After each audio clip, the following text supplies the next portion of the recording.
All right. Not hearing a whoa, hold on. I want more minis, grabby hands. Grabby, grabby. Why don't we go over some DM techniques? Ways that, you know, for many people that even want to be a dungeon master, there can be a sense of reservation. I don't know what to run. I'm not sure how to run. What content would really get my players' imaginations going? How could we make memories at the tabletop? And this week's workshop is going to be featuring ways that you can very easily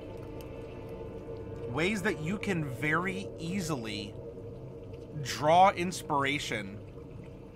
And it's sort of in a Tom Sawyer fashion. Your players have done almost all the work for you. You know, if we're talking 5th edition D&D especially here, your players have done almost all the work for you. Going into this workshop, we're going to be role-playing as an aspiring, you know, Rick Meister, as you're saying, an aspiring DM. We're going to be role-playing as a DM, and the situation is that 4 of our friends have submitted characters to us that they want to play in a game that we're going to run. Now, those 4 characters, in last week's workshop, we actually made using our random character creator. And yet you'll see, despite the randomness of their creation, we're going to get some very awesome story building content. So that's the premise. We're DMs now. We're wearing DM hats. We're not wearing player hats in making characters. We're DMs. Our friends have come to us. They've left a copy of their character. So if they want to play this character, we're going to presume that they are passionate about wanting to play this character, about the content, about the backstory. And with that energy, with that direction, we can absolutely take that in a great direction, using a few simple worksheets. And these worksheets you'll be able to download off of our Discord when this week's content goes up on YouTube and is therefore shared on Discord, along with all the documents that you can download for free.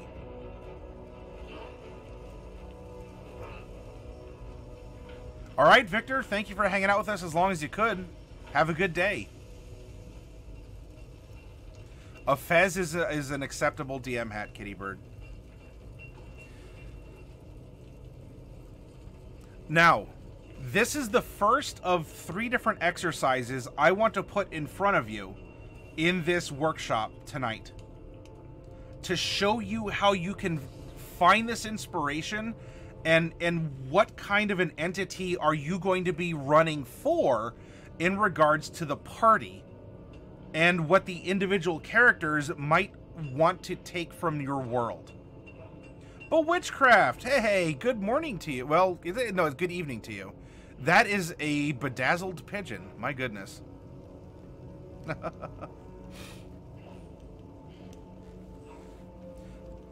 What I've done is these are the 4 character sheets. These are the 4 character sheets that we have. And you can see I've already started to distill some information from them. Their strength scores, their saves, their passive perception and passive investigation. And, you know, if there's other passives you want to measure, modify this sheet, absolutely. Their hit points and their armor class. Now, there is a caveat. Because we went through random character generation, the characters are going to be at different levels. We have 11, 13, 17, and 9. However, due to the nature of D&D 5th edition, that won't really disrupt the metrics we're looking for as DMs in this exercise. And here's a good example. Walshud here. If Walshud, by level 11, has an 8 charisma, he's probably not going to raise that charisma up by level 20. And even if he does, it's not going to be a strong stat, or he might just want to go from a -1 to a 0 by lifting it to 10. That still means charisma is a character's weak point. Does that make sense? That's part of the beauty of 5th edition D&D, is that things are flatter. They are much more comparable than in other editions where by level 17, if you're not rolling a d20 plus 32 to something, you're hardly keeping up.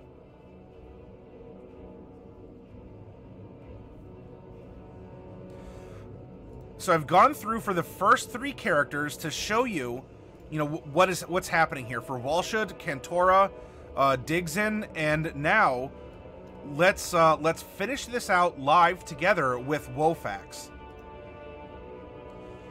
Now Wofax, I'm gonna scoot this over a little bit to make it easier going back and forth. Wofax has a strength score of 20, a dex of 14, a con of 14, an intelligence of 10, a wisdom of 12, and a charisma of 10.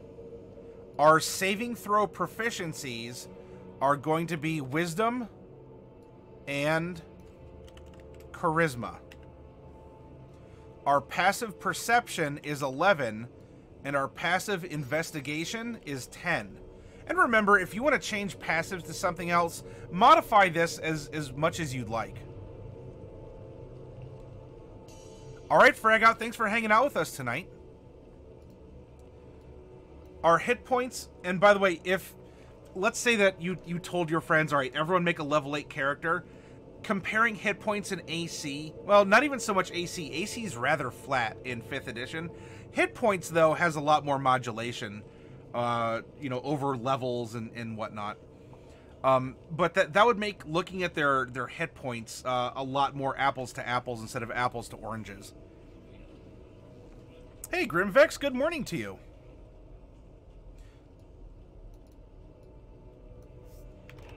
Now, what does this exercise do? Just in the top here, what does this exercise do for us?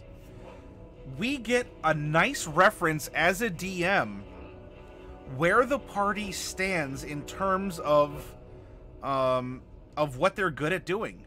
Where are their strengths and where are their weaknesses? And we're going to come back to that in a more written form. But this is a good visual, a visual cue. Because if you have everyone lined up, and let's say that you saw from all 4 of your characters 8, 8, 8, and 8. You see a trend? We're making a visual representation to show us trends, to show us some statistical data without boggling our brains or having to do a lot of advanced math. Now, this is going to be an even better, we're going to make a bar graph with words. Now that we have the basic data above, check out the skill proficiencies that the individual members of your party have. For example, here, Walshud is proficient in stealth.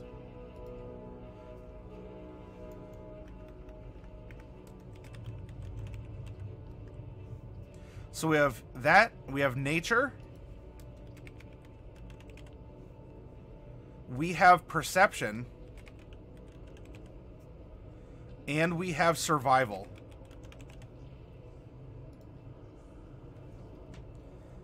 Next up, we have Cantora. Cantora is proficient in animal handling, insight, survival, and intimidation. Let's take a look at Digzin. History,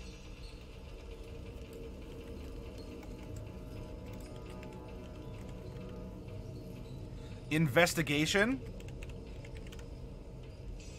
insight, and persuasion.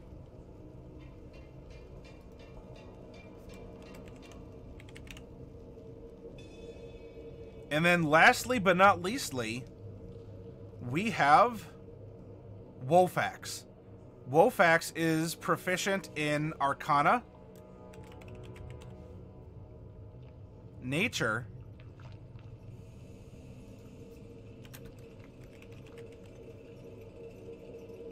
Religion,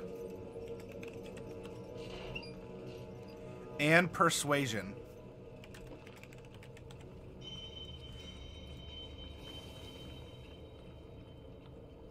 All right. Do you see what this does? Do you see what we've just done here? If we go through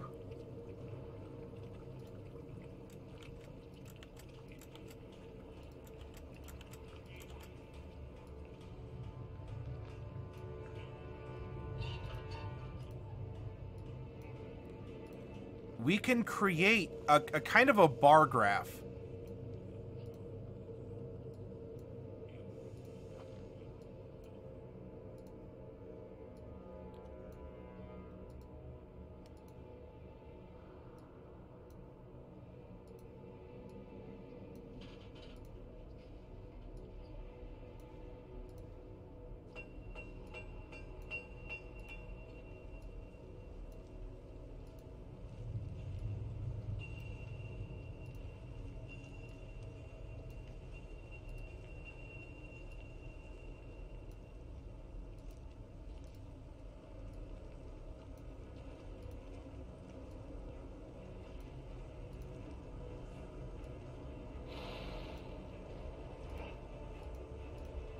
Now, no one in this party has Jack of all trades or expertise.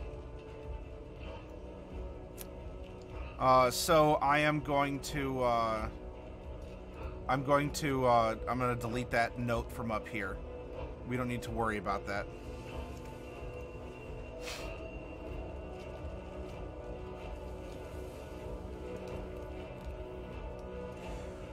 Rick Meister says, it gives me an idea before I ask for a check how that might go. Well, perhaps. Dice rolls are dice rolls. If we're considering what type of an adventure we want to run for the group based on the characters that were provided to us, Crumdrade says a plague at a circus would be bad for the party to solve. Well, you know, Crumdrade, I mean, between what you and Rick Meister said, you can see, all right, so this party is presented is certainly missing proficiency. Now, it doesn't mean people can't pass without having proficiency. This is just saying that they are more likely to pass in certain circumstances. You know, despite only having 4 members, a lot of the skills are already covered. And remember, we built these characters individually. We didn't sit down and say, all right, well, someone's got to be the perception monkey, so I guess I'll take that. No. All of their skills happen naturally as a part of their character. So where we see red, and if any of you are colorblind out there, I made the X's red. I made skills where there is 1 member of the party proficient yellow, and I yellow as a cautionary color because if something happened to Wolfax, then the party would have no proficiency with Arcana or Religion. You know, if Wolfax died or wandered off or was kidnapped or just turned into an NPC blob that doesn't do anything one session. So, you know, here we have it covered, though if something happens to that party member, that's why it's caution. Now, if we have some redundancy, and there's no problem with redundancy in a party, this means that if Wolfax, you know, takes a sabbatical, Walshud still has nature on lockdown. Walshud can still presumably make a successful nature check. And in other exercises where we've made charts like this, if there are 3 or more people with the same, I just make it a sky blue because woo, you're wild and free. The party will, if the party can work on it, they're almost assuredly, unless it's super unique or, you know, like a special element, to, between the three of them, have that knowledge or to be able to make that check. So here's an awesome representation, a visual representation of the party as an entity and what they're going to be better at than other things. Sorry, I gotta plug in my earphones here. It just went boop, boop, boop, boop.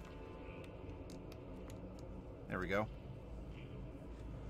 Or if they were all kidnapped and enslaved as gladiators that man poorly. Yeah, no party is perfect for every situation. You're correct, Chris Air. And yet, because of that, pardon me, hiccup. We as challenging yet beneficent dungeon masters will understand that the party doesn't have athletics or acrobatics covered. Meaning if we want to challenge the party or to have them take more of a roleplay approach than the brute force skill challenge approach, we can challenge them by offering them athletics or acrobatics checks. Or if we want the party to really uncover a good clue or to have a better chance at making a connection, then Walshut and Wofax, you know, can figure out natural clues. Walshut and Cantora can survive, you know, weather the elements to go deliver the message or something along those lines. Sky Blue, it does not guarantee success in every occasion. You're right, Joe. We're just talking likelihood.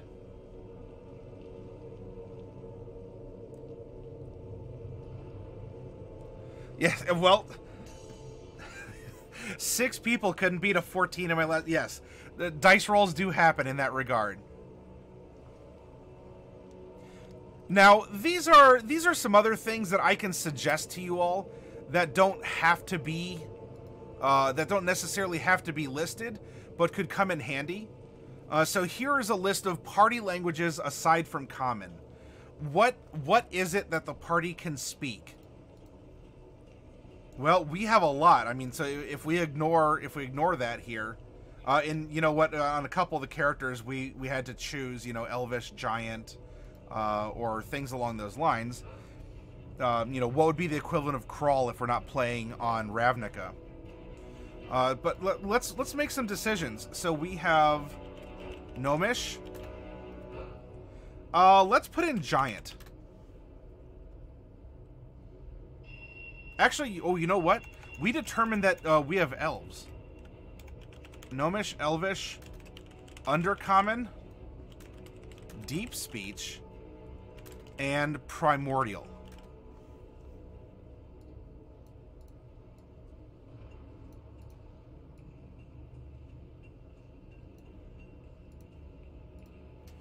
What else? Halfling. And you can even make another chart like above with the languages if you wanted. So we have another Gnomish, so we'll put Gnomish times 2, and then we can choose 2 other languages for this character to be able to speak. And we didn't at the time of character creation, but this is someone who is a courtier, someone who is a dignitary in some regard, and these languages could have been left off because we need to have a conversation as a DM with the player to flesh out the world more and say, yes, so you would most likely be able to speak, you know, Elven because there are elves and other Fae, and Giant or something along those lines. Or you could go Dwarven and something else. Because between all the characters, you know, if we went with what's just presented in the party, this would become Halfling, and this would become Elven. And let's say that we did that. Times 2. Times 2. And for our final character, we can speak Common, we can speak Elvish, then we can speak something else. Now, do we have Loxodon? We weren't saying that we're playing in Ravnica, So it could be replaced with something else. However, if we do have the Fae present, perhaps Sylvan. We can choose Sylvan, and we still get... Boop. We still get another character. Now, we are a fiendish warlock. Ooh, you know what?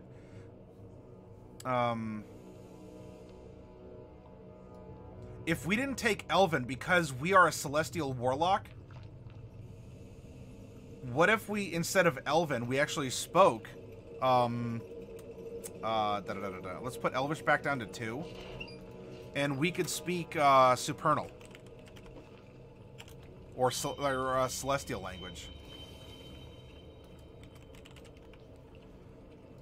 And then if we come here to Wofax, this can become Infernal.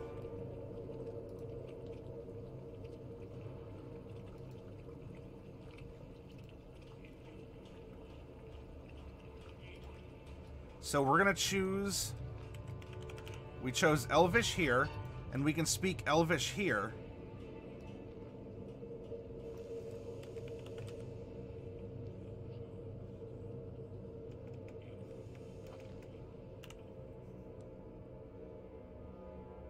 Or no, wait, that was,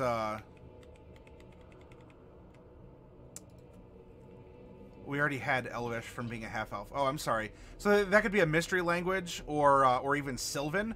We have a primordial speaker. And so it may not hurt to also have a Sylvan speaker.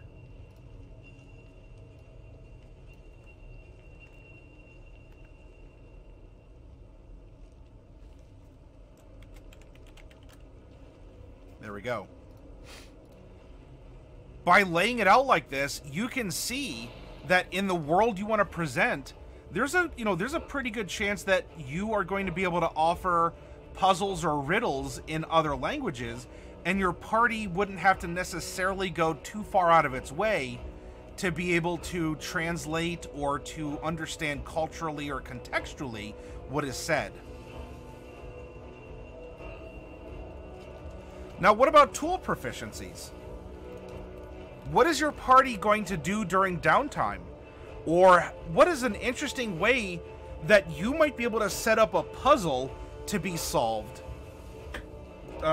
with the tool proficiencies or the knowledge that your players are going to bring to the table? So when we take a look for tools, we have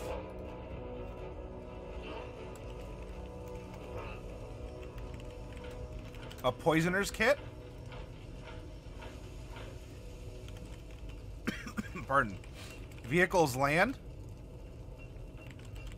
Leather workers tools. Let's see, no tool proficiencies here. And alchemist supplies.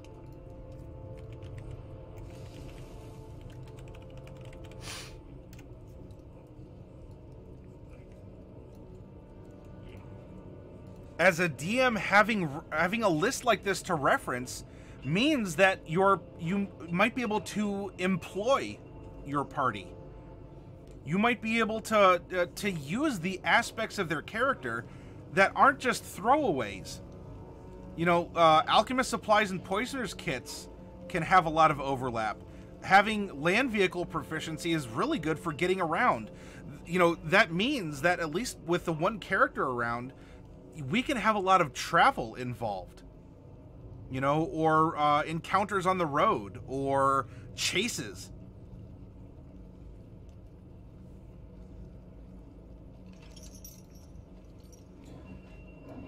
And lastly down here, I have an area for the roles, which you can use as a quick reference. So if we come down here and we have Walshud.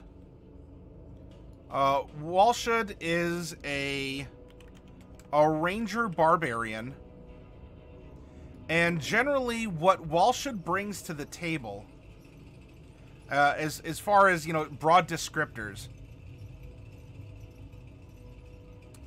we have a melee fighter.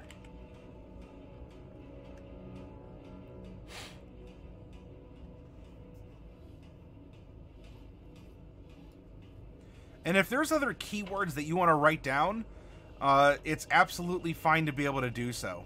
If you want to put melee and then you want to put something like tracking or whatever, then that's the place to do it. Cantora is an Oathbreaker Paladin. Cantora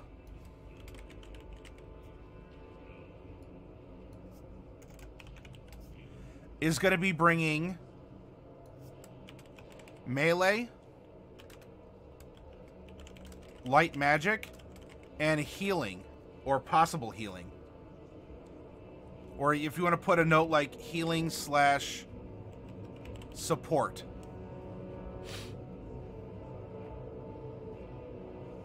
Now what about Digzin? Digzin, as a Celestial Warlock,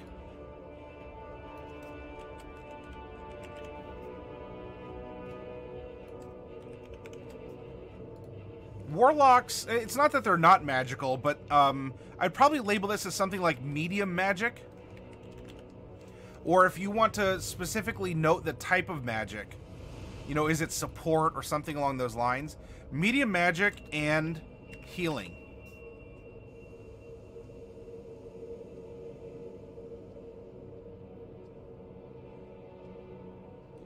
And then we have Wofax,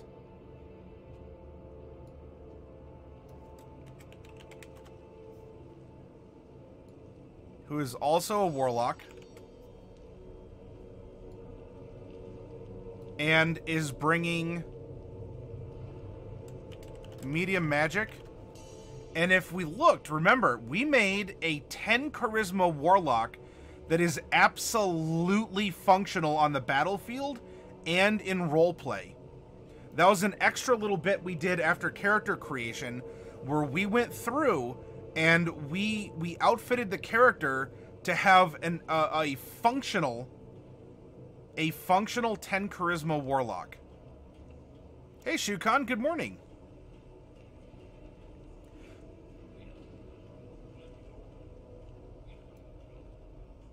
With Cromdrada, you can't wrap your brain around a Svirfneblin barbarian.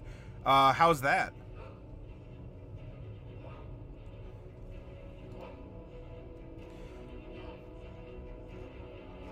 Now, the type of magic that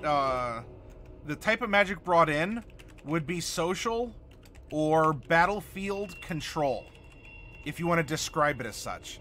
And we don't have a 5th member of the party, so there's to that.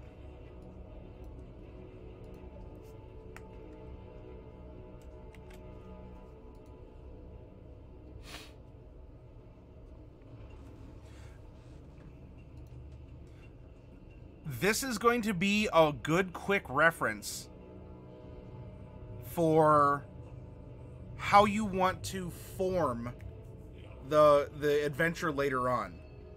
Because the next step after this, I'm going to teach you the basics of making what's called a SWOT report. SWOT, strengths, weaknesses, opportunities, and threats. SWOT reports are often used in business when you want to make a proposal about something. It's a way to put everything on the table and understand there are going to be challenges and limitations. You know, you're being honest about it. You're having this clear air about a presentation. And so a SWOT report is very appropriate for a situation like this. Strengths and weaknesses are internal, in this case to the group, to the party as a singular entity of 4 players. They're things that they can control. They're things that are just good from within. Opportunities and threats are external. They cannot help it. For example, the classic one I use when we do this exercise, a little girl wants to set up a lemonade stand during the summer. A strength of hers would be that she's adorable, and people want to buy lemonade from her. You know, it's something, you know, she goes out, she wears like a nice sundress, it looks very pretty. You know, she has a nice smile, is very polite. You know, politeness, presentation. These are things she can control that are strengths. Now, what's something that's a weakness? Something that's internal to her. If she's only 8, maybe she doesn't know how to price her products properly. And she can sell just as many cups of lemonade for 50 cents as she could for 25. So she's missing a quarter per cup. So her age could be a weakness. Her lack of business acumen. A weakness could be, I don't know, it could be something else along those lines. That is, it's personal to her. Yeah, I know. Have you seen those reports where a city cracks down on like a neighborhood lemonade stand that's selling cups of lemonade for 25 cents or something, but they get shut down by the city? I'm not necessarily saying that's wrong, but it's something you read about and you go, really? Anyway. Now, an opportunity. What is an opportunity to this little girl? Well, if she lives in a neighborhood with high foot traffic and she's selling on the sidewalk, that's a great opportunity. You know, she can't help where she lives, and she can't help if other people walk past, but they're going to do it a lot anyway. A great opportunity is a hot, sunny day in the summertime to sell your lemonade. Now, what's a threat? A threat is the city possibly coming in and shutting her down for not having a sales permit. You know, that's something that she couldn't help, was the enforcement of that. A rainy day is a threat to her business. She wants to sell lemonade. People don't buy as much lemonade usually on cooler, rainy days outside. So do you get, you know, by these examples, are you getting an idea of strengths, weaknesses, opportunities, and threats for our SWOT report? Now, what I want you to do is take a look at this. Take a look at what we've done here on this first page. And I want you all to give me some strengths. What are some strengths?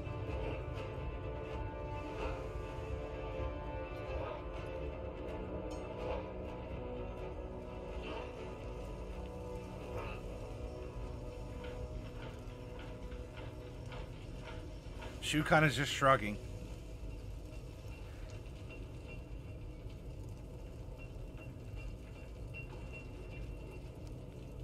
Chris Air says outdoor travel.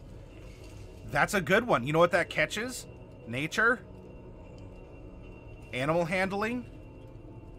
The tool use, vehicles, land. And survival. I think that's fine. Outdoor travel.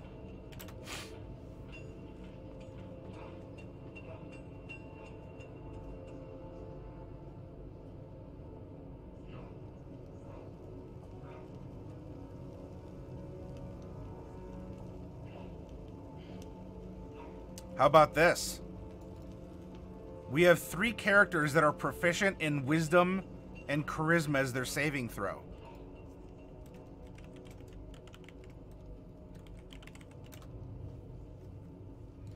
Dealing with friendly members of civilization. And I can even wrap that in because Average Joe, Wolfax, and Walshud, when we rolled them up, they belong to... We rolled Ravnica guilds, even though this isn't taking place on Ravnica. Because each of them belong to some sort of a society or a group, and the benefits that confers, let alone a courtier, let alone a folk hero, Average Joe, that's a strong point.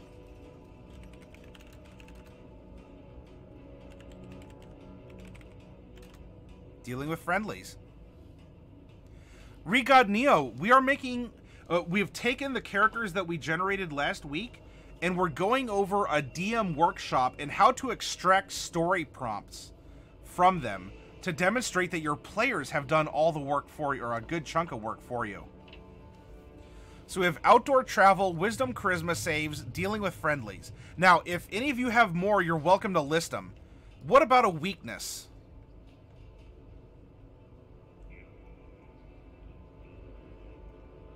Weakness.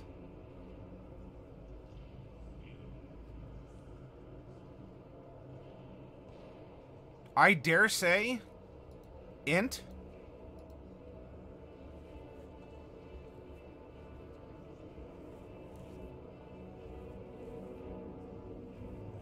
Physical challenges.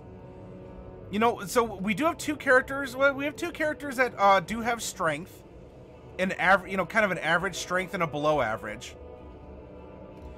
But, you know, because there's not the proficiency, a weakness, you know, and however, we're not measuring the strength of the weakness, simply that it is or is not a weakness. In many regards, there would be a, physical challenges could be a weakness of the party. As well, I would also say, and maybe even more so, look at intelligence. 14, 14. Okay, you know, two solid ones, two people with like an associate's degree. And then we have an average and a slightly below average.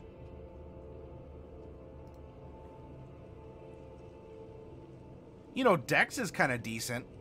You know, if we wanted to, if we wanted to put, well, yeah, sleight of hand and acrobatics, or there's no proficiencies there. So, physical challenges, int-based things. Well, yeah, I mean, we can list the individual, Kromdrade, we can list the individual skills as a part of this. There's nothing wrong with doing so. If there are broader concepts to bring to the table, that's what I'm looking for. But you're absolutely correct. We can put each of these red marks as a weakness, because it is. I mean, look, there's no intelligence saving throw, and there's also no constitution saving throw. And if you look, 14, 12, 10, 10... You know, so if on a dexterous challenge, I guess we'd be kind of okay, but it's not made up for, save for one dex proficiency and a save.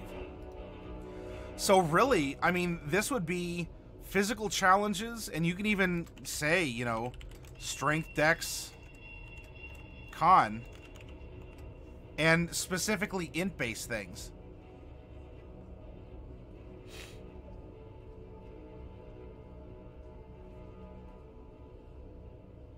Is melee?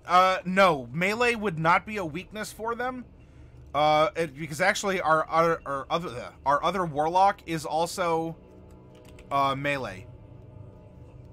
It is a blade lock.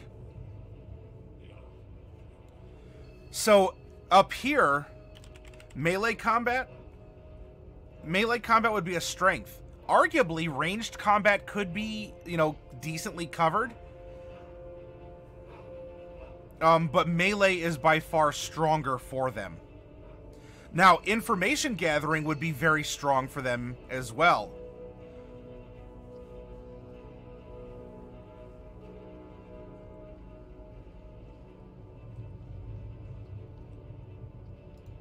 All right. Now, I mean, if you have other suggestions, you're welcome to throw them out there. But let's switch gears to keep things moving. What is an opportunity?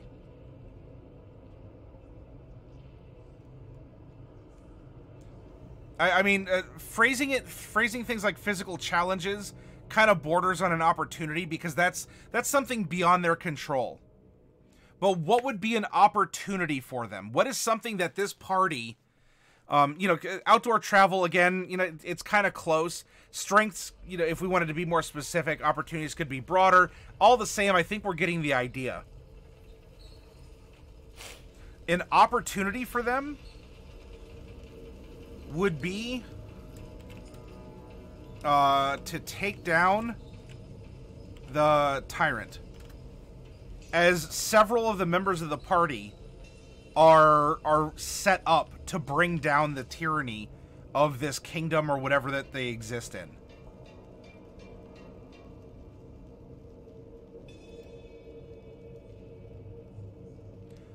Something with their guilds.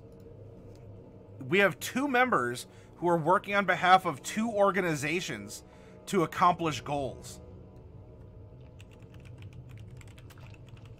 I mean, you can just say guild-based opportunities or guild-based goals / requests. Constant work, constant shelter, things along those lines. You're absolutely correct, Shukan. Regod, they're different levels. So that the level's not consistent, but we have enough information to get the trend of them.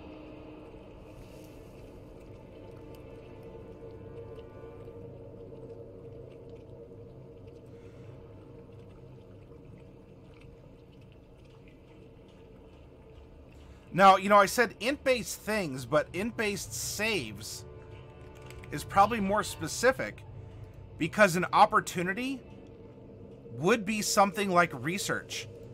Every intelligence skill. In fact, this is the only segment where all the skills are accounted for. And look at this. Digson, Walshud, Wofax. 3 of the 4 members each have a proficiency in an intelligence-based skill.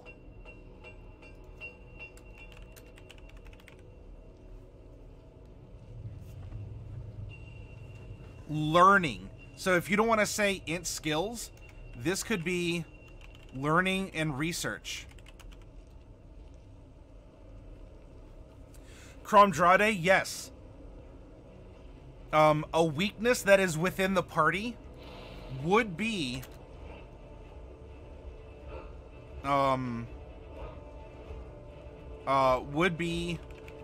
opposed. I'm gonna say opposed alignments, but that doesn't have to be just their, you know, are they lawful good or chaotic evil? It can, because we actually have you know, we have, just looking at it purely as alignment, we have chaotic neutral, chaotic evil, neutral good, and chaotic neutral. So a weakness to the party would be opposed alignments or methodology to accomplish goals. Yeah, Bubonic, that's probably better. Because alignment is associated to a mechanic of sorts. Opposed philosophies. That's a good one. Well, in some cases, yeah, even opposed allegiances.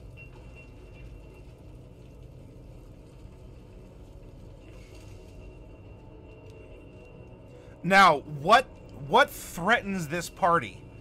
What is something they cannot control and it would threaten them? It would be a challenge. It would be something difficult for them to overcome.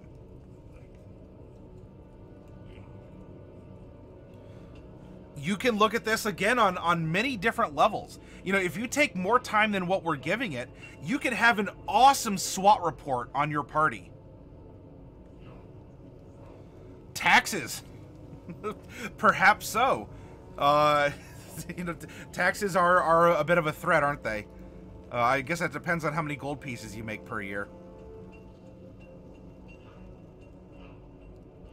Hi, K-pop. Well, you know, fortunately, there's a good mix. So I don't even know if that would be a threat, an external threat.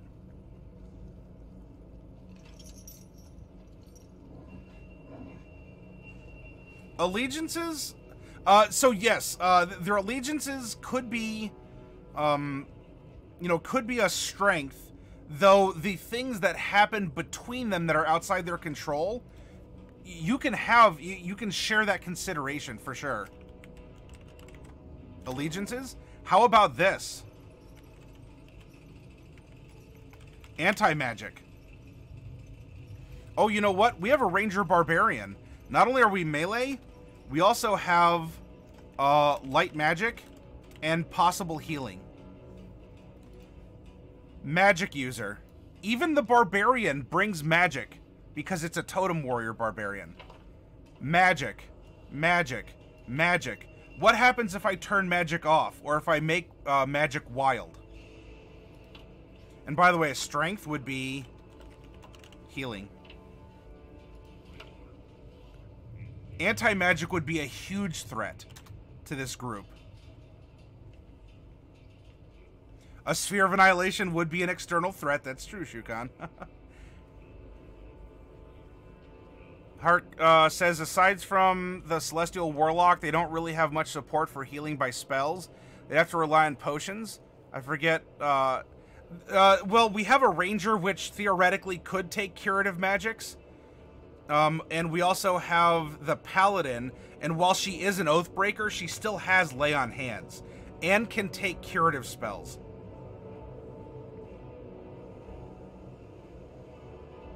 Well, spell-like abilities don't necessarily have a distinction, Shukan.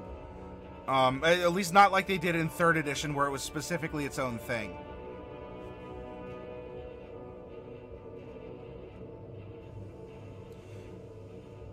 Chris Air says, alerting people to their presence, not stealthy as a group. Well, going off of, you know, one of them does have stealth, that's true. Walshud does. If we take a look at the others,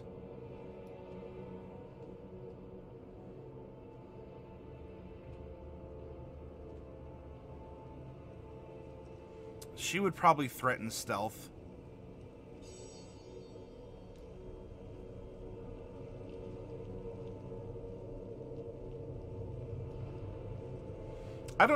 Digzin wouldn't necessarily, because his concept has been to, you know, to get himself into the court and influence it. So he may not be, you know, stealthy to the eye, but he does practice a lot of espionage and things like that.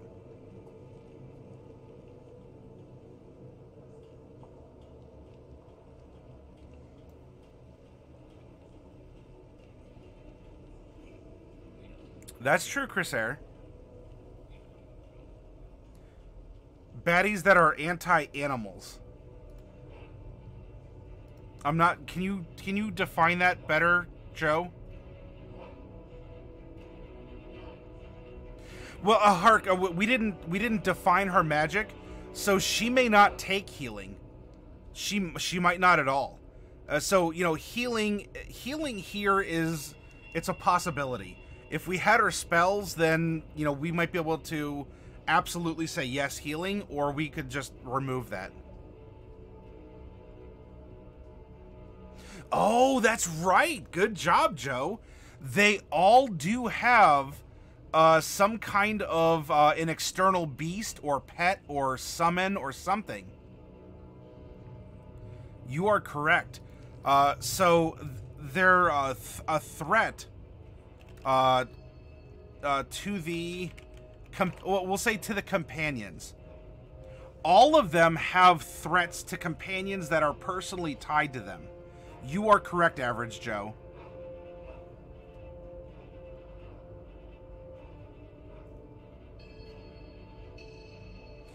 Well, not just the Chain Warlock, Chris. Wolfax, who's our Blade Lock, also has Gaze of Two Minds. I know this is slightly off screen, so I don't want to sound like I'm lecturing when some of you might not even be able to see it. And Whispers of the Grave. It's not necessarily scouting, but it's good for info gathering.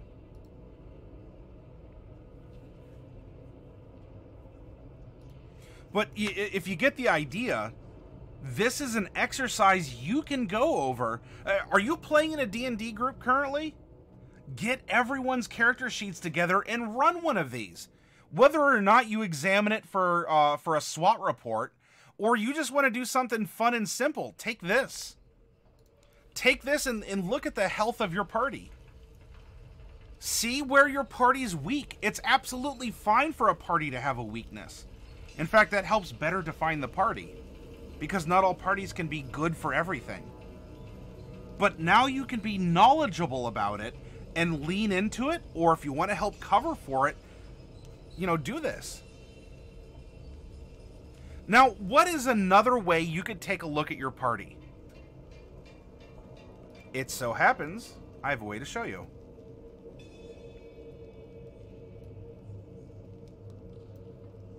Here we have all 4 characters. See, we're flipping between them here. Here we have all 4 characters. And what you can do to continue the exercise, or instead of the exercise, is get your highlighter out and find connections. What makes this party coherent? What is something that, you know, what are things that will bind the characters together one-on-one or as a group entirely? Here's some examples. We have... In fact, I'll even put Celestial Chain and Fiend/Blade.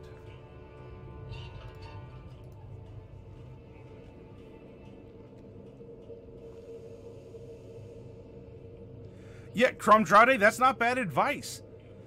You know, many of us, because it's a natural aversion, we don't want to fail. Especially in role-playing, failure can be empowering. I have so many good memories of things that have gone wrong. Because we expect things to go right. That's the default. And when things go super good, of course we remember it. Though our weaknesses help define us.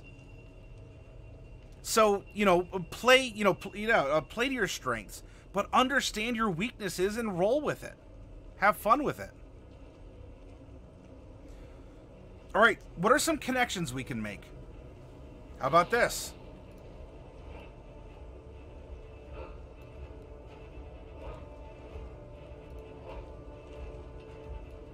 In fact, we can even do partials. We have gnomes in the party. We also have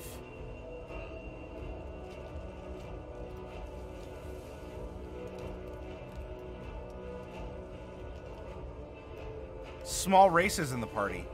Now, you can highlight in any way that makes sense to you. I'm throwing out examples to show you how you can connect this stuff. They may be opposed. They may be opposed, but we have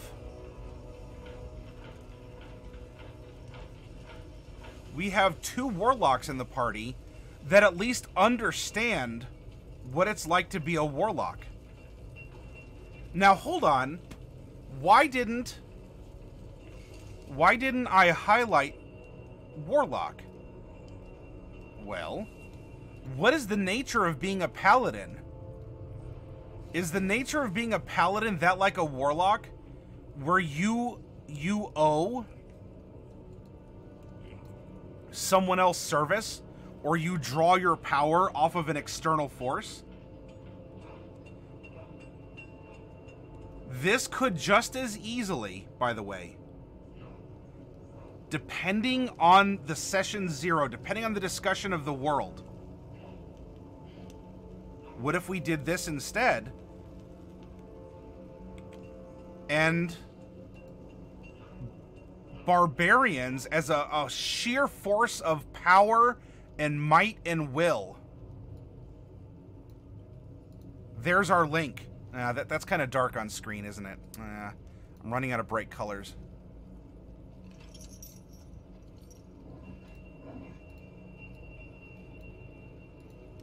Hopefully that's a little bit better.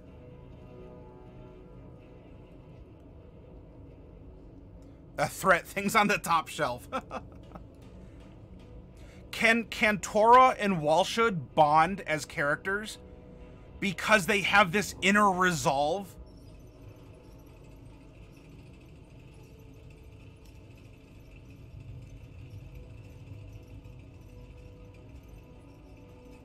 Do you know what else is a good bond between characters? You see this Oathbreaker? Now, for those of you that were around when we were creating the character, I'm going to mix the subclass with the background. And who out there remembers the characters enough that you can tell me why Cantora and Digzin share a bond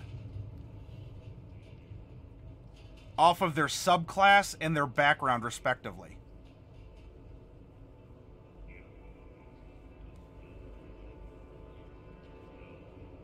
Well, chaotic alignments we could highlight as a commonality, or we'd actually keep them from not being aligned because of their individual impulsive natures not aligning. Does anyone remember? And for those of you out there that don't, I get it. That's fine. It was last week. Why can Cantora and Digzin really get along together as characters?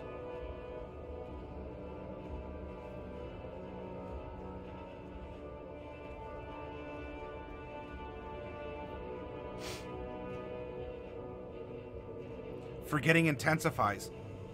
Cantora was the farm girl that was brought to the castle to deliver, her family's, best wheat.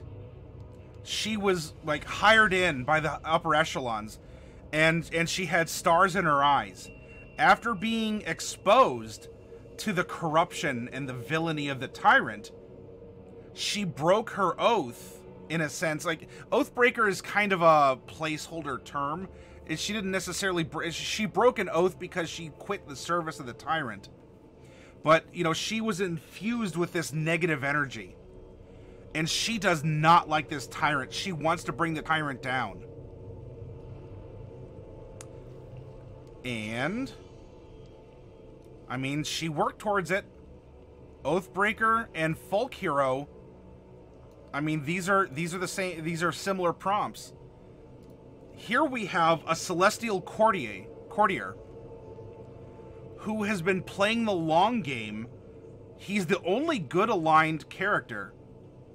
Has been patient and has been trying to be wise and intelligent to bring down the tyrant from the inside using subtle manipulation. Both these characters do not want the tyranny to continue. Now, they have different approaches. Neutral good and chaotic evil. They're going to have different approaches, yet there is still a similarity that would let them get along with each other. Now, why do you do an exercise like this? Because let's say there's tension at the table. You can produce this document and say Cantora and Digzin are on the same team. Their methodology is different. They're on the same team, however.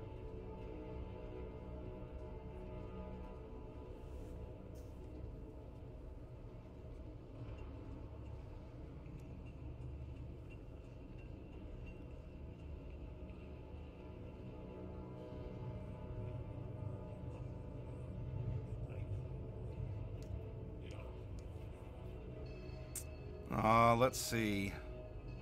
I mean, we could make so many other, the telepathy, and it goes with, I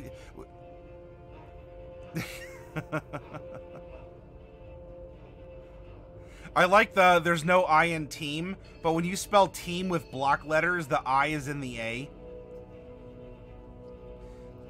So do you get the idea for how you can, how you can find those similarities? Being a Beastmaster here would provide a similarity. In fact, we'll do this. Boop. To being a Chain Warlock. Yeah, there you go, Joe. So do you see how you can half highlight? You can make these references that draw your eye visually. Some of us are visual. And, if you have limited color visibility, then, I mean, work with other formatting or colors that work best for you. Some of us are great with words. Some of us are really good with colors. This is a way that you can blend the characters together so that you as a dungeon master can understand the interconnectivity. And if this fails, you know what you do? You make a squish spider diagram. The big circle in the center is the party. You draw the 4 characters out from the party, and then you have them branch off and connect that way, like a flow chart. Hopefully this is making sense to you, and you see how this is a powerful tool. And don't even just stick to what is in this line. Take a look at this.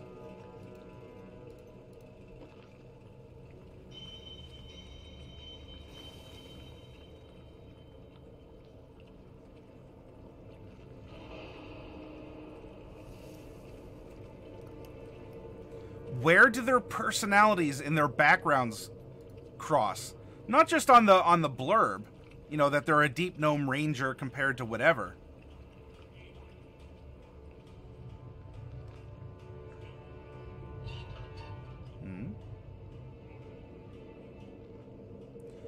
How about this? Walshud's ideal is nature. The natural world is more important than the edifices of the city and civilization. All right, we're going to highlight this yellow.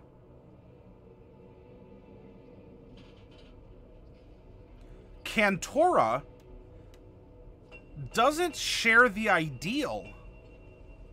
However, her bond, look at her bond. Her bond is pretty close. I worked the land, I love the land, and I will protect the land.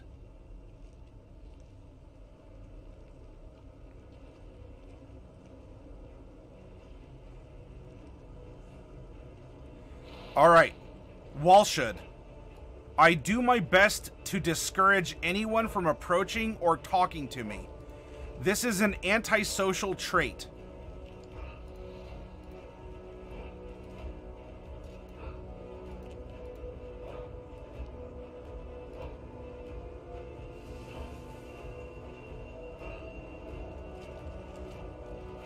Personality 1. Personality 2 of Digson.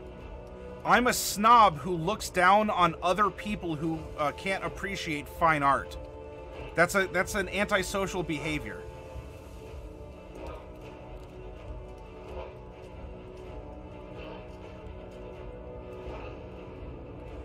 I enjoy comfort and quiet and prefer to avoid extra effort. So here, 2 characters are sharing similar personality traits, and it's shared with the flaw of a 3rd character. And that's absolutely fine because this can bond the characters together.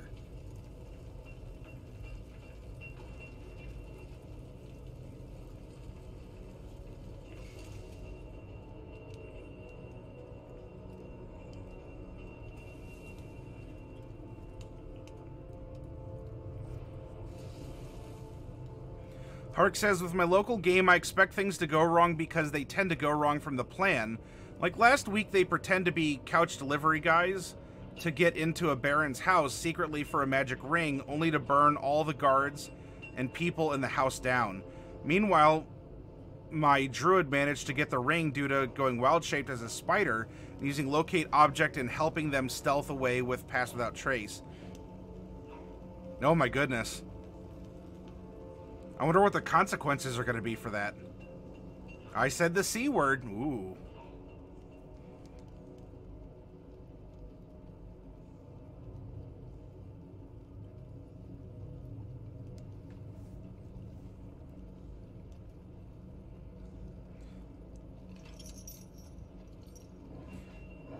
All right. What's something else we can put out here?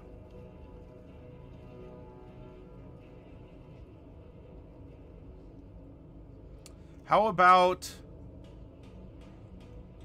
something like loyalty? Loyalty. I would give my life in defense of the small enclave where I first encountered my leader. Loyalty or a social bond of some way. Now, of course, this is off of our bond, which is why it is a bond. Well, that bond aligns with Digzin's ideal to strengthen the bonds of community and the security of civilization.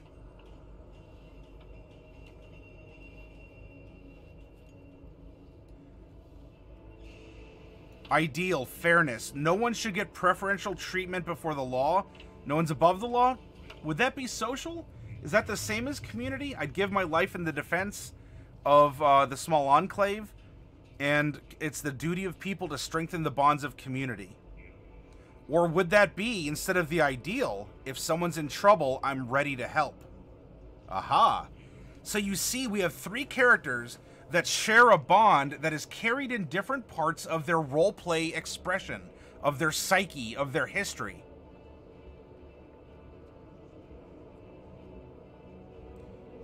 Walshut, in this case, is a very solitary creature. Not that he can't get along with others, but he doesn't share this particular trait. And yet Walshut can get along with Digzin, the chaotic neutral and neutral good.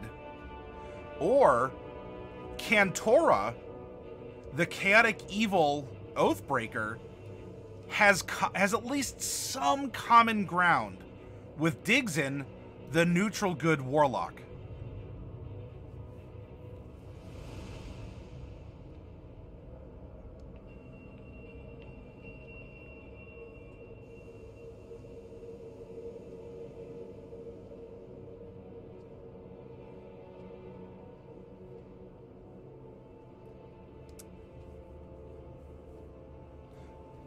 I hope that this makes sense.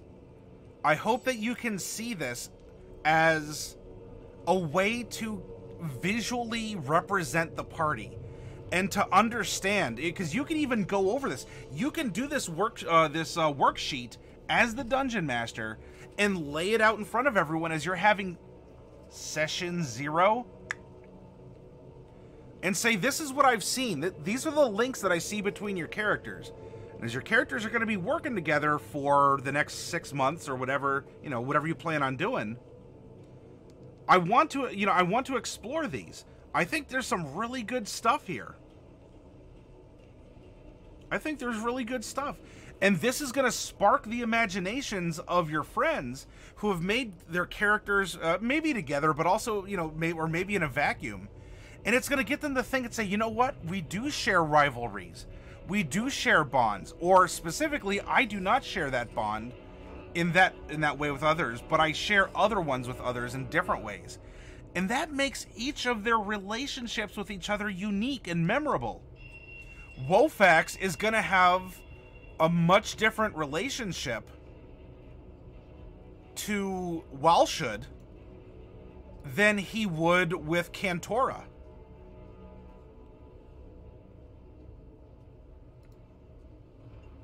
And by the way, here, if you,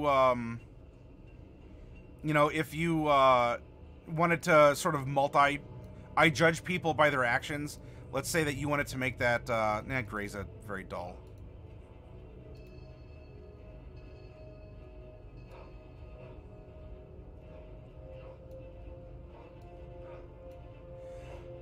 Just this segment, I judge people by their actions. With, I'm a snob who looks down on those. And yet the bond of the green portion here can still be shared with Walshut without compromising this part of the bond with Cantora. Digzin is the glue. I think Digzin's going to have a lot to offer because of his social mobility, because of his personality. He brings that unique aspect to the party where he is more or less the dedicated healer of the party. So I think mechanically, I think socially, I think magically, Digzin is the glue. Now, does that make him the leader of the party? Not necessarily. We have some very strong personalities. In fact, I would argue Digzin would not want to be the leader of the party because he has to be clandestine because he has to lay low. Whereas Cantora will take her weapon and just, you know, get stuff done. Cantora is a very outspoken person.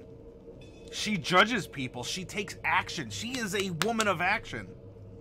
Cantora, the chaotic evil Oathbreaker paladin, may very well be the party leader, and yet Digzin is a necessary part of that party that she understands. And she may get impatient with Digzin. Digzin probably gets frustrated with her. And how fun would that be to play out at the tabletop? How fun can that kind of tension be?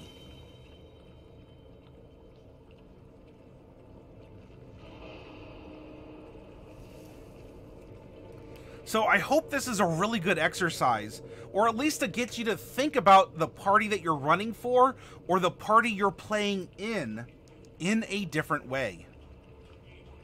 There's one more exercise for the workshop I wanted to show off. And this one, this one's pretty easy.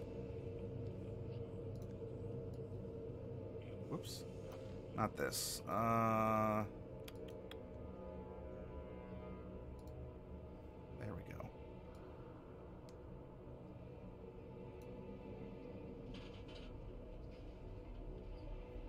So we have this. We also have our character sheets. So we've sat down, we've looked at the party, we have some basic ideas for who or what the party is. Now, as the dungeon master, okay, we understand the party. What does the party bring to the world? What kind of a world am I running for this group of individuals? As individuals or as a party unit? The character sheets have all the information you need. Your players have done so much work for you. Here's an example. So, here's Walshud, okay? Boop. Look at the sheet, and what are some prompts for the setting? What are some prompts for the setting that jump out at you?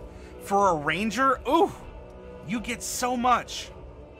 For the setting, we have some elements of swamp and forest. And whether under setting or villains, or if you want to say like villains slash monsters,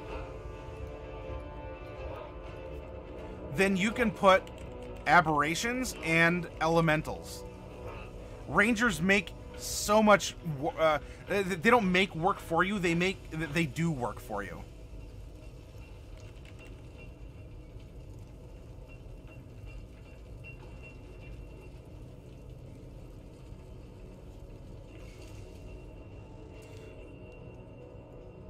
Now, we have a deep gnome, a Sverfneblin. Does that mean that we have an Underdark? Or in the world in which we're running, and this would be something to discuss with the player, is a Sverfneblin a product of the environment in that regard? Or is it like being an albino? It's just something that genetically happens. It's rare, and it doesn't mean that you're bad. Maybe there's like a cultural taboo you want to run with. Like a fear or something. But could that be a product of the setting? What else is a product of the setting? We have this as the background, a Golgari agent. Now, the Golgari as a guild probably don't exist in this non-Ravnica setting. So what is the concept that could exist? We have some kind of a lurker guild, or in this case, it would probably be something like a hunter's guild. Whether it's hunters of beasts, or like the Witcher, that is a supernatural hunter. Or like the boys from Supernatural as hunters. That's what the Golgari could be. And that's a part of the setting. Alright, what else can we draw on here? I do my best to discourage people from approaching me. Well, by default, because we have wilds, there's going to be some kind of a main city of the region. Natural world's more important than the edifices of city and civilization. And so there's a, you know, just because there's a city doesn't necessarily mean it's civilized. Though in this case, we would have a civilized city.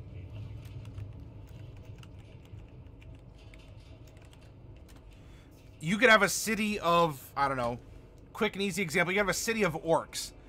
But is that city really civilized? I cherish the finger of a family member who is, specifically to Ravnica, petrified by a Medusa. Now, that can go into aberrations or elementals, or that could be a part of the setting. Well, we have gnomes, and then we also have, you know, do Medusas exist? Or other, you know, Gorgons that do something like that? Or would it be a monster? Do we have, I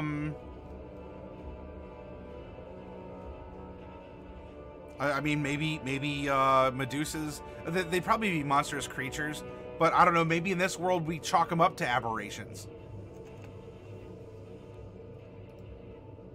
I feel a need for revenge against those who enjoy the privilege of, the Golgari answer is living above ground, as you tend to live in the sewers and whatnot.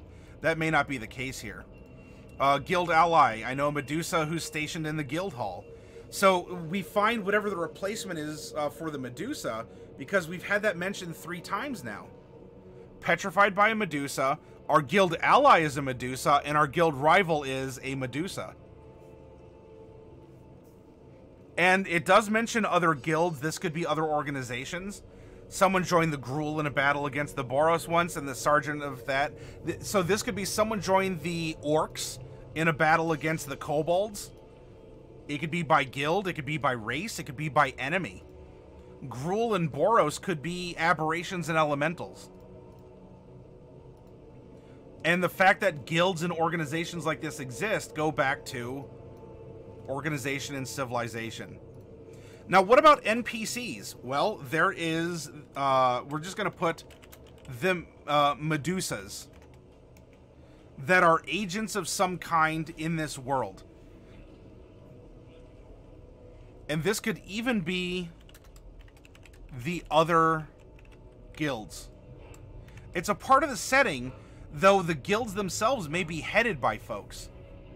Or because we have NPCs baked into our Ravnican background. Now, what about themes? What are some themes that this character can explore in a story? Well, we have revenge. We have the hunt, quote unquote. We have nature versus civilization. What are some more story themes that we can extract? This could even be, look at this. We have a Beastmaster Ranger and a Totem Warrior Barbarian. How thin is the line between beast and man?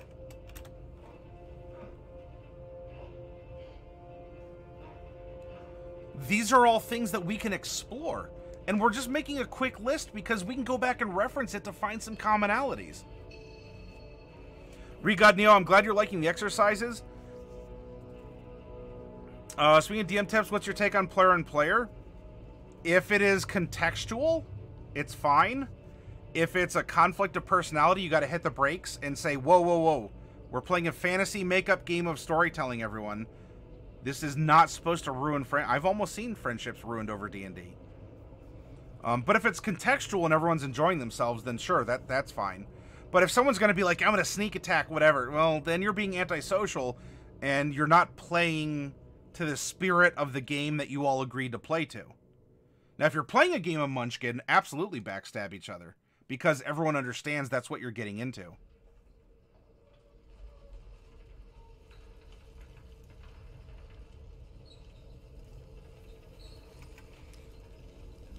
All right, so you see what we're doing here? Let's go to Cantora real quick.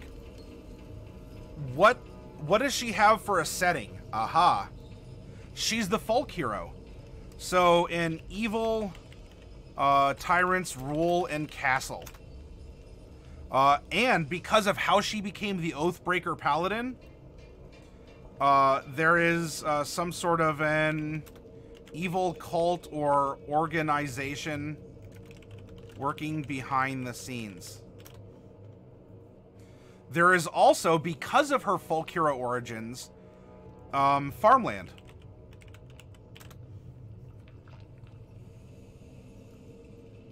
All right, what else can we get?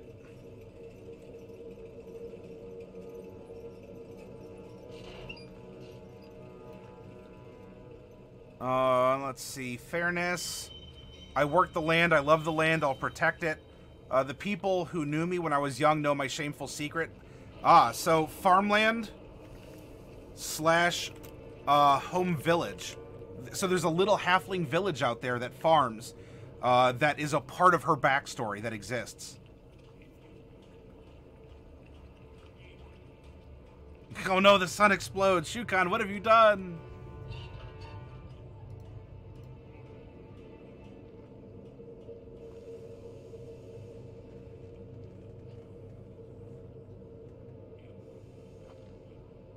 The rustic hospitality part of the background would also mean that whether it extends into the city or there's an expansive rural area outside where the rustic hospitality can be used often to, you know, as a base of operations or something along those lines.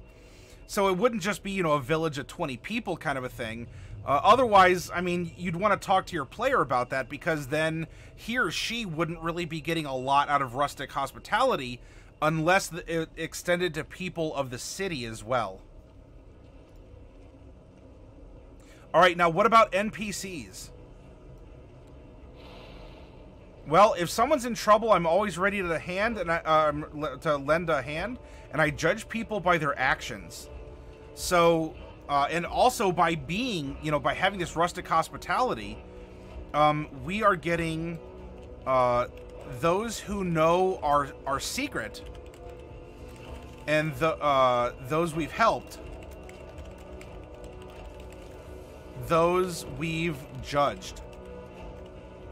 And if it's not a plural those, it could be someone in particular. Someone we helped beyond rustic hospitality is an NPC that is willing to help us in return for being grateful. We have populated the world in more detail by this backstory, and we haven't had to go out of our way. This is all natural. It all fits together.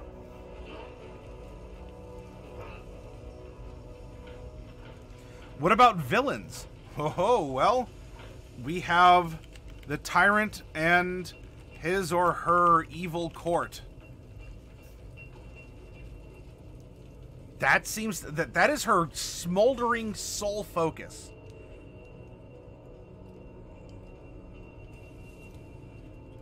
And that's fine if she is like that. Now, what about storytelling themes? Can we tell a story of redemption? Can we have some sort of redemption arc? Can she go back to the girl she used to be? You know, who is this girl she sees staring straight back at she? Redemption, forgiveness, especially because of the secret. Themes of being an anti-hero.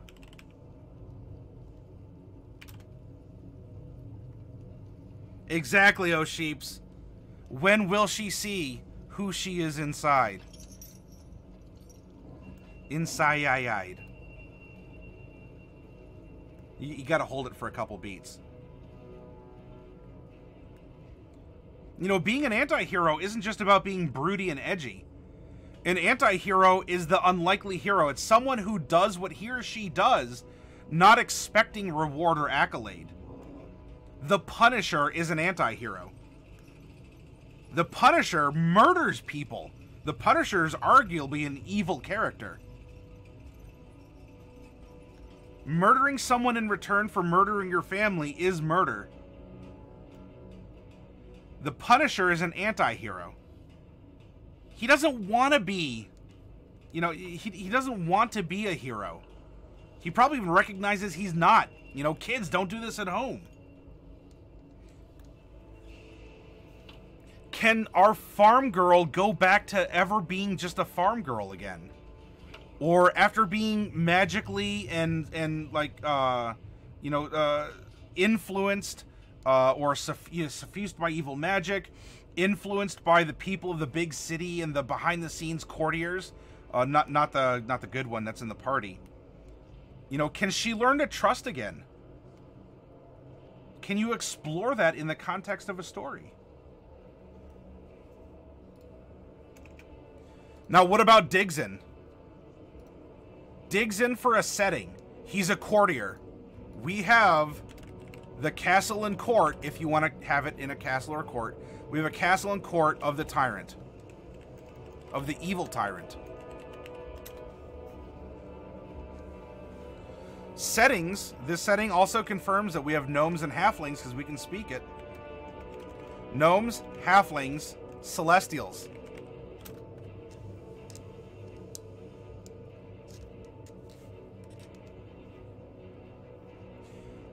We can speak with small beasts.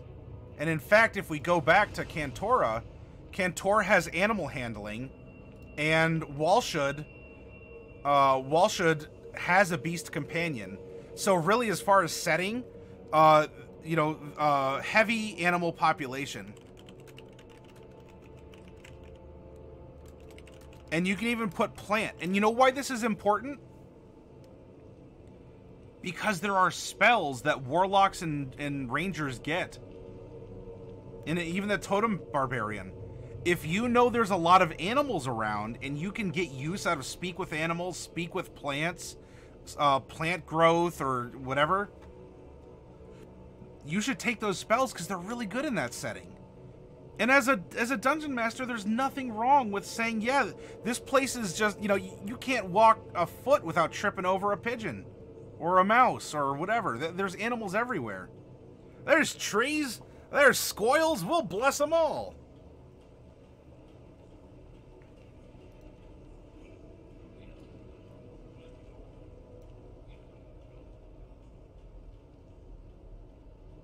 And you know what? This person has lived in the city. There's a city. It's that simple. We don't need to read, you know, terribly deep into a lot of this. This person has spent his entire life, adult life, as a courtier. That's all he's known. That's what he's bringing to the setting. That's super weighted, and it's super important. What about NPCs? Well, I mean, we are a court functionary. We probably have connections in the court. And if you want to run the court like the Azorius Guild out of Ravnica, that might not be a bad one.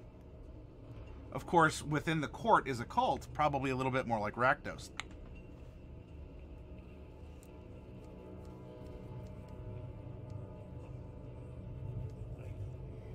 Are the rival and allied court nobles? Can you define that a little bit better, Chris Air? I don't know if I understood. She destroys the tyrant, rolls with an iron fist to make sure... And you know what, Joe? An awesome last boss to any campaign isn't the fight. It's the moral decision. Let's say that, you know, in this moment, she strikes down the evil tyrant. And there's the throne. Does she take the throne? And if so, what does she do with it? Does she want to return power back to the people and remember her farm girl, like her rural roots? Or does she realize that she has to exert power to keep power from creeping in? And of course she trusts herself with her own power. And so she understands who she is and how she wields it. People don't have to like her, but, you know, she is doing an important job for others. And of course that sets up for a very good bad guy in a future campaign, doesn't it?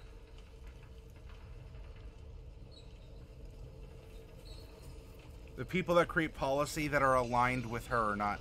Well, she was brought in ultimately as like a magical experiment to create some sort of super soldier. Was kind of where the character was leaning. So she was actually subjected to. She wasn't a creative part of. Though Digson, as a courtier, might have had some influence in things. So NPCs, connections in court, which could even include the evil characters, the villains. The villains could also be connections in the court, such as the tyrant. Maybe the tyrant, you know, we have tea with the tyrant every afternoon. We sit in the midst of the villain.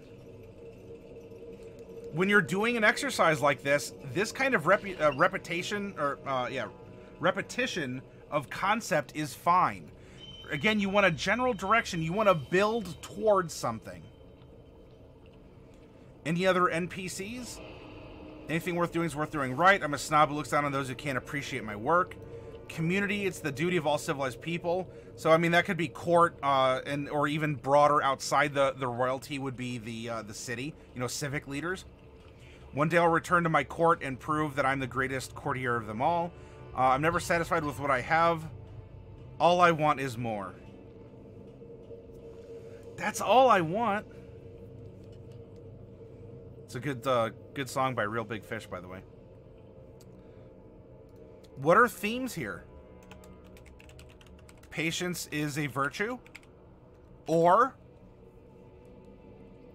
is this just changing the nature of a person who's been so careful, so methodical? Can a person truly change their nature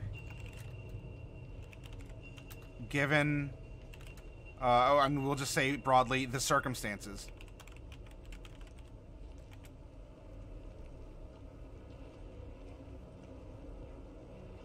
And what other themes come to mind?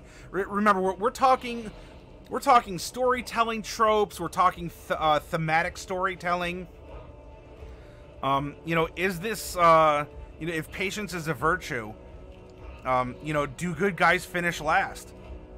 Or, you know, from humble, you know, here we have a little forest gnome who talks with birds and chipmunks. Here we've had someone who's spent the past 100 years in court planting seed, planting seed, planting seed. You know, from small things come greatness.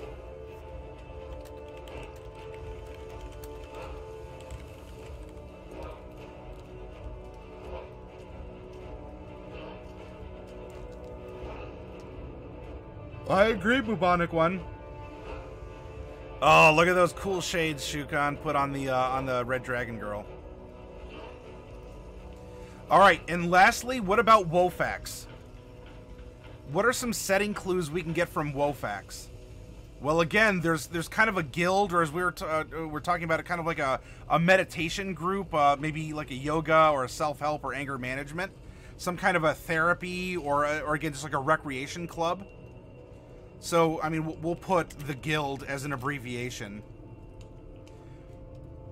As well, fiends are a part of this world, as we have a pact with one.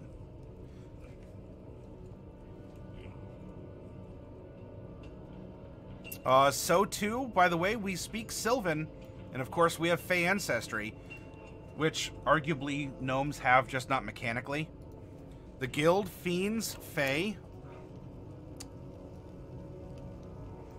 Also, we are an aquatic half-elf. So elves exist, and whatever in our world we want them to... You know, are half-elves just a placeholder name? And so, you know, elves are elves, but half-elves aren't always just the product of humans and elves?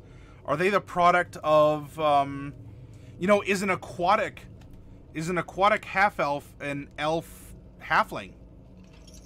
So they're called half-elves because of that. And maybe for whatever reason, the elven height, not that elves are tremendously tall, but the elven height is just a dominant trait over the halflings. And so, you know, you get a decent height still, but you're a half-elf because you are halfling elf. Maybe humans do not exist in this world. We didn't roll a human, so if you're called a half-elf, well, what if you're a halfling elf? Now, for aquatic, if we have... You know, if we have... what that brings is a swim speed. Mechanically, it brings a swim speed. You know, cosmetically, it could look like whatever we want. So if we have the guild, fiends, fae, elves, halflings, we need some great body of water that is able to instill this racial swim speed into this character that is a half-elf. Or even we just make half-elf its own race. It's not even half of anything. It's just it's 100% its own thing. And maybe we don't even say aquatic is different. Everyone here who's a half-elf is aquatic.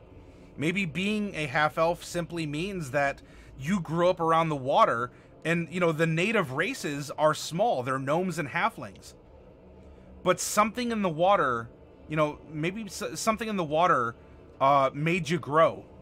Could be could be magical, could be, I don't know, just you explain it in some other way through nutrition or whatever.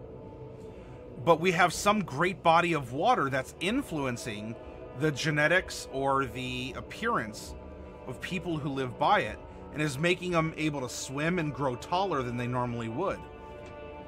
So we have a great body of water, possibly magical. Welcome back, Mr. Enfer. The courtier knows it's not the tyrant, but the ensemble of nobles that are the problem. The tyrant is but a... Yeah, we were talking about that, Joe, exactly. Yeah, in fact, the courtier probably has to thwart, you know, because Cantora sees the tyrant as the head of the serpent and wants to kill him. Wolfax needs the tyrant there, and also needs to realize, not to know but not have others know that he knows. Wolfax needs the tyrant to be in place so he can actually try and, you know, pry out the corruptive, you know, shadow government that's using the tyrant as the puppet. Exactly. Great contribution. Yeah, you're exactly right. It doesn't even have to be one person. It could be the entire... It could be society as the big bad evil guy. Yep, Bubonic, you are correct. What more about our setting? I'm straining to peer into another reality. What is that other reality? Of course, we have our guild. NPCs. We have our ally, rival, and non-guild contact. I have a romance. So we have a possibly former romantic partner. One of my parents is a votary, so we have parents involved in the guild, or at least one, if not both, as from the prompt. And a good friend in Eager Fraction left the guild and joined some other guild. It was Boros in this case. Left the Celestia Conclave to go to the Boros Legion. So if we want consistency and we stick to the prompt that this was Boros, what does the Boros reference mean over here for Walshid? Or if you don't want to do it, don't do it. It's your story. So there we... You don't need 11 billion NPC prompts. These are two solid ones. Now, what about villains? Well, as we discussed, we have a very laid-back person. He's in this... He was very violent when he was younger. And that violence manifested perhaps in this pact. And we're saying that this fiend is kind of like the devil on the shoulder, always tempting him, angering him. And of course, empowering him to do this. And, you know, the dude was an absolute, you know, bruiser. The villain in this case, this person might have no problems with society, because he either excludes himself from it, or he's just too chill to worry about what's going on with a bunch of nobles at court. The villain here, a villain prompt, his own patron. Which honestly, it could be an NPC or a villain for either of them. What if Digson, who has been spurred on this whole time to try and do good and support people, finds out that he has been manipulated by his celestial patron? And what a twist. What he thought was good and beneficent turns out to be just another tyrant. Welcome your new boss, same as your old boss.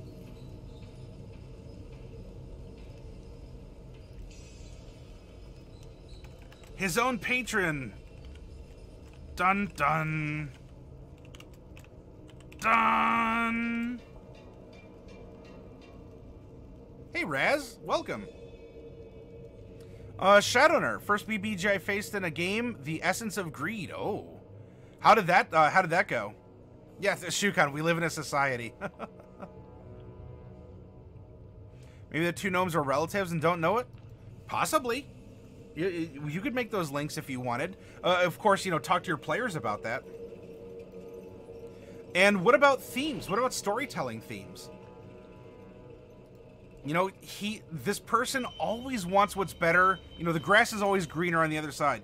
Your themes could be thematic writing terms, or they could be expressions. The grass is always greener.